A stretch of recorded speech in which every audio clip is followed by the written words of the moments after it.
మీరు చాలా మామిడి పండ్లను తిని ఉంటారు ఈ వేసవి కాలంలో.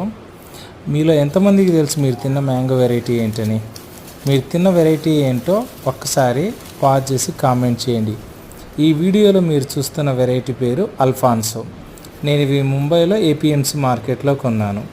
మార్కెట్లో వీటి ధర వచ్చేసి సుమారుగా 700 నుండి 2000 దాకా ఉంటుంది. ఎందుకు ఇవి అంత రేటు ఉంటుంది అంటే ఇండియాలో పండే వాటిలో ఇవి అతి మధురమైనవి. ఏ విధంగా చెప్తున్నాను అంటే, మనం మామిడిని బ్రిక్స్ లెవెల్లో కొలుస్తాం టేస్ట్ను. ప్రపంచంలో వచ్చేసి కరబావో మామిడి ఫిలిప్పీన్స్లో పండుతుంది, అది బాగా స్వీట్. ఇండియాలో వచ్చేసి ఈ రత్నగిరి ఏరియాలో పండే ఈ మామిడి పండ్లు బాగా టేస్టీగా ఉంటాయి. ఇవి మార్కెట్కి మార్నింగ్కి ఇలా రాగా వస్తాయి, ఈవినింగ్ అంతా డిస్ట్రిబ్యూట్ అయిపోతాయి. మ్యాక్సిమం వీటిలో కార్బైడ్ వాడరు. మీకు ఈ వీడియో ఇన్ఫర్మేటివ్గా అనిపిస్తే please subscribe. Thank you. Ratna